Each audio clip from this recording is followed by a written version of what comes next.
దేవునికి స్తోత్రం.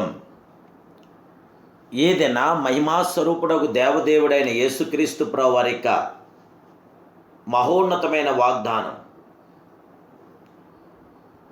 రహస్యమందున్న నీ తండ్రికి ప్రార్థన చేయము. మత్తయి గ్రంథం 6వ అధ్యాయం 6వ వచనం. ప్రియా మహిమాస్వరూపుడకు దేవదేవుని బిడ్డలారా, ప్రభుని యేసుక్రీస్తు ఘనమైన నామలో మీ అందరికీ నా హృదయపూర్వకమైన శుభాలు ఈ ఉదయకాల సమయంలో తెలియపరుస్తున్నాను. సర్వాధికారి అయిన దేవదేవుని బిడ్డలారా, మీరంతా బాగున్నారు కదూ?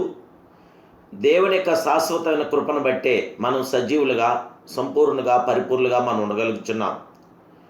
దేవుడి కృప లేకపోతే ఒక్క క్షణము కూడా మనం ఉండలేం. ఎందుకంటే దేవుడు మనల్ని ఏలుచున్న మహిమానుతుడు. మన పక్షాన్ని ఎంతో కృప చూపిస్తున్న కృపామయుడు, దయ చూపిస్తున్న దయాదాక్షిణుడు, అత్యున్నతుడు, మహాప్రభు ఆయనే.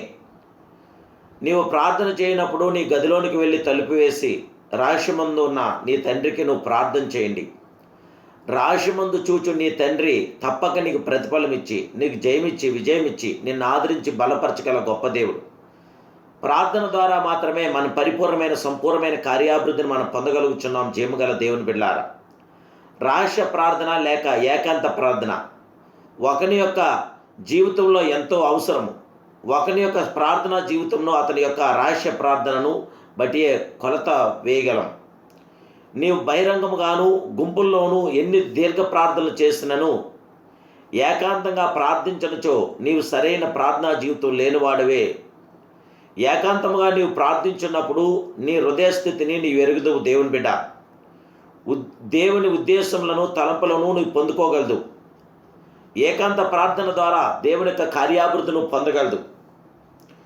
ఈ దినంలో యవనస్తులు, తల్లిదండ్రులు, చివరికి బాధకులు కూడా ఏకాంత ప్రార్థన నేర్చుకున్నందువల్ల శక్తి లేని వారుగాను, పాపం మీద జయము లేని వారుగాను, ఆత్మలు సంపాదించలేని వారుగాను ఉంటున్నారు. అనేకులు ఏకాంత ప్రార్థన సమయం లేదంటున్నారు. ఏదో కొన్ని నిమిషాలు తొందరలో 2 మాటలు చెప్పుకొని పనులకు వెళ్ళిపోవాలని ఆశపడుతున్నారు. కానీ ప్రతిదినము ఏకాంతముగా కొద్ది సమయం దేవాదేవుడితో మీరు గడపండి, ప్రార్థన చేయండి. తప్పగా మీ ప్రార్థనకి ప్రతిఫలం ఇచ్చే గొప్ప దేవుడు, జయమును విజయమును అనుగ్రహించగల విజయశ్వరుడు ఆయనే. మీ ఏకాంత ప్రార్థన ద్వారా మీరు దేవునితో సంపూర్ణంగా మాట్లాడగలరు. రహస్య ప్రార్థన ద్వారానే సంపూర్ణమైన కార్యం జరుగుతుంది. రహస్యమందు చూచు నీ తండ్రి నీకు తప్పకుండా ప్రతిఫలం గల గొప్ప దేవుడే. రహస్యమందు చూచు నీ తండ్రికి నీ మనస్ఫూర్తిగా నువ్వు ప్రార్థన చేయి. జీవగల దేవుని బిడ్డ, క్రీస్తు ఈ లోకంలో ఉన్నప్పుడు ఏకాంతంగా కొండ మీదకు వెళ్ళి ప్రార్థన చేసుకునేవాడు. ఆయన ప్రార్థన చేయుటకు ఏకాంతంగా కొండ ఎక్కిపోయి సాయంకాలం అయినప్పుడు ఒంటరిగా ఉన్నాడు. దేవుని బిడ్డలారా, పాపం లేని క్రీస్తుకే అటువంటి ప్రార్థన అవసరమైనప్పుడు పాపులమైన మనకు మరింత ఎంత అవసరమో ఒక్కసారి ఆలోచించండి. ఆ దేవాదేవుడు, ఆ మహిమాస్వరూపుడు అంతగా ప్రార్థన చేశాడంటే నేడు మనం ఎంత ప్రార్థన చేయాలి? దానియేలు మేడ మీద ఉన్న తన గదిలోనికి పోయి దినంనొక ముమ్మారు ఏకాంతంగా ప్రార్థించాడు వాడు. ఇటువంటి ఏకాంత ప్రార్థన మనం నేర్చుకుంటున్నామా? లేక మనుషులు చూచున్నప్పుడు మాత్రం ప్రార్థన చేయుచున్నట్లు కనిపించున్నప్పటికీ నిజమైన రహస్య ప్రార్థన లేకుండా ఉన్నామా? నీవు నీ గదిలోనికి వెళ్ళి ప్రార్థించు. నీ ఒంటరిగా వెళ్ళి ప్రార్థించు. అప్పుడు రహస్యమందు చూచు నీ తండ్రి నీకు తప్పకుండా ప్రతిఫలము గల గొప్ప దేవుడు. దేవుడు నా ప్రార్థన ఆలకిస్తున్నాడు, నా ప్రార్థన దేవుడు అంగీకరిస్తున్నాడని నీవు గదిలోనికి వెళ్ళి తలుపేసి ప్రార్థన చేయి. దేవుని బిడ్డ, ఈరోజే నీ యొక్క ప్రతి అవసరం అక్కడ కూడా తీర్చగల దేవుడు. నీ లోట్లన్నీ తీర్చగల దేవుడు. నీకు సహాయం చేయగల గొప్ప దేవుడు. నీకు సమాధానం ఇవ్వగల గొప్ప దేవుడు. దేవుని బిడ్డ, నీవు అధైర్యపడకు, ధైర్యంగా ఉండు. నీకున్న లోటును బట్టి సోలిపోవద్దు. ప్రభు తప్పకుండా నీకు సాయం చేసి నీకు సమాధానం ఇచ్చి నీకు నెమ్మది ఇవ్వగల గొప్ప దేవుడు. ఆ సర్వాధికారి అయిన దేవదేవుడికి మహిమకరంగా మీరు జీవించండి. ఆయనతో కొనసాగండి. ఆయనకి ప్రార్థిద్దాం. ప్రార్థనలో ఏకీవించండి. మీ ప్రత్యేక ప్రార్థన అవసరం ఉంటే మీరు తప్పకుండా మీరు వాట్సాప్ ద్వారా మెసేజ్ చేయండి. మీ కొరకు ప్రభు పాదసన్నిధిలో ప్రార్థిస్తాను. ప్రభు మీకు అద్భుతమైన కార్యం, ఆశ్చర్యకరమైన కార్యం తప్పక ఆయన చేయగల దేవుడు. దేవుడు మీ ప్రార్థన ఆలకించును గాక. మన ప్రార్థన ఆయన విన్నుగాక. ప్రార్థన.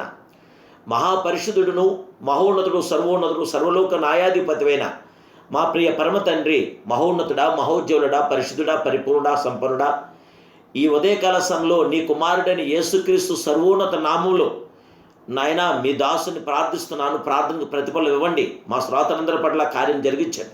బిడ్డలందరికి అవసరాలు అక్కర్లో కూడా తీర్చండి. లోటుపాట్లు సవరించండి. రాష్ట్రమందున్న చూచున్న తండ్రి, నాయన మా ప్రార్థన ఆలకించు దేవుడా నీకు స్తోత్రాలు. నాయన మా ప్రతి అవసరం తీర్చి మాకు ప్రతిఫలం గల గొప్ప దేవుడు నీవే గనక ఇప్పుడే మీ కార్యం జరిగించండి, మీ సమాధానపరచండి. బిడ్డల కుటుంబాల లోటుపాట్లు అక్కల అవసరాలను తీర్చండి. శాంతి సమాధానం నెమ్మది ఆదరణ మీ బిడ్డలను మాకు అందరికీ అనుగ్రహించమని నా ప్రభును రక్షకుడు పరిశుద్ధులని యేసునామములో బిడ్డలందరూ అవసరాలు అక్కలు తీర్చి సహాయం దయచేసి తోడుకి నీడగా అండగా నిలిచి మీ కృపలో బిడ్డను వర్ధిల్ల చేయమని అడుగుచున్నాను మహిమ కలిగిన పరమ తండ్రి. ఆమేన్, ఆమేన్, ఆమేన్. May God bless you.